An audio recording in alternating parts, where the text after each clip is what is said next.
थंडीच्या दिवसांमधलं comfort food म्हणजे गरमागरम भात, कढी आणि भजी।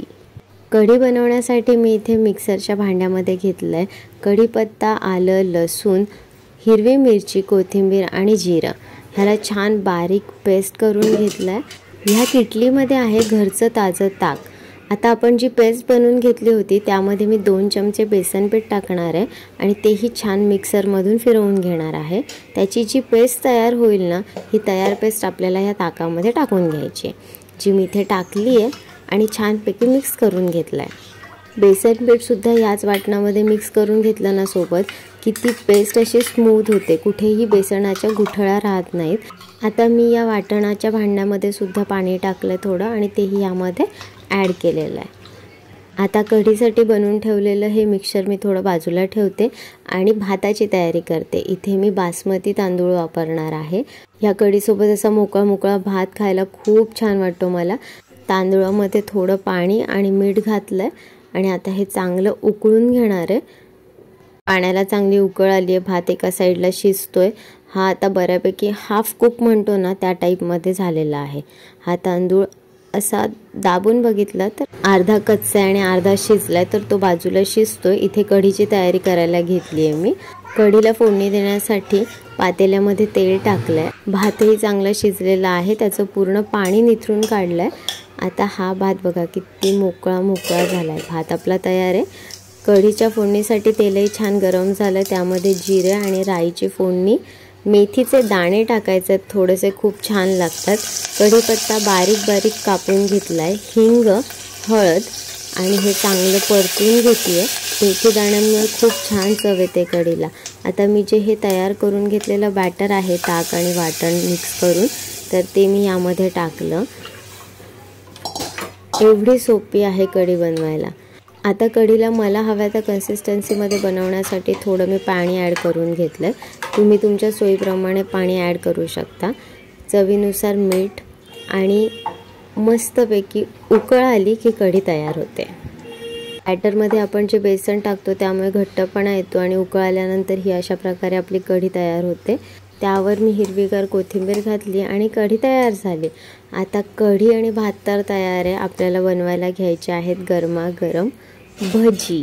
आता ही भजी मी कांद्याची बनवणार आहे। त्यासाठी मी 3 मोठ्या साईजचे कांदे घेतलेत, बारीक बारीक उभे चिरलेत आणि आता त्यांना मी अशी कुचकरून सेपरेट त्याचे एक एक लेयर्स असतात ते करणार आहे। त्यामध्ये मीठ घालते, म्हणजे ह्या कांद्याला चोळता चोळता पाणी सुटेल।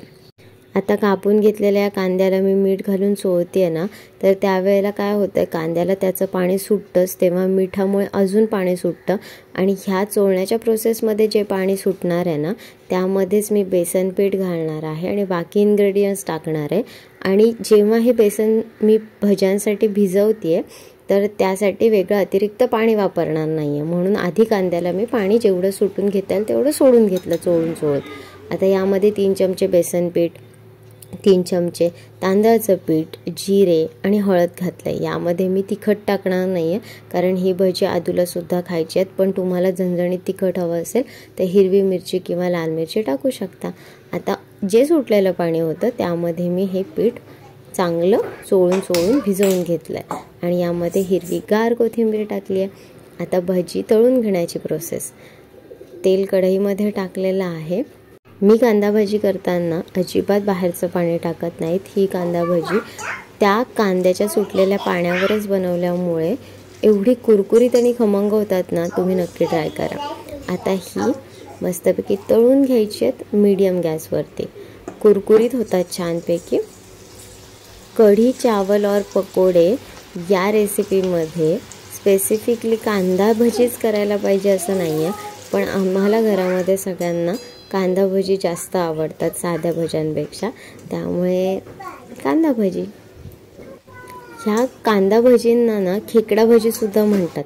सिंहगडावरती अशा टाईपची कांदा भजी मिळतात। या कांदा भजींची खासियतच ही आहे की यामध्ये बाहेरून पाणी वापरलं जात नाही। भज्याचं पीठ भिजवताना कांद्याला सुटलेल्या पाण्यामध्येच हे पीठ भिजवल्यामुळे कांदा भजी अतिशय खमंग आणि कुरकुरीत होतात आणि त्यांना हळूहळू मीडियम गॅसवरती तळल्यामुळे जो खमंगपणा येतो ना, आहा, थंडी आणि भजी ह्याचं कॉम्बिनेशन तर तसंही अफलातून आहे, पण कढी, भात आणि भजी त्यासोबत ही कांदा भजी स्पेसिफिकली करून बघा. आदूसाठी मी कांदा भजी करता करता थोड्या पुऱ्यासुद्धा करून घेतल्यात. आता ह्या पुऱ्या मी अशाच चपाती लाटली आणि उभ्या उभ्या कापून घेतल्या झटपट होण्यासाठी. नक्की ट्राय करा. बाय.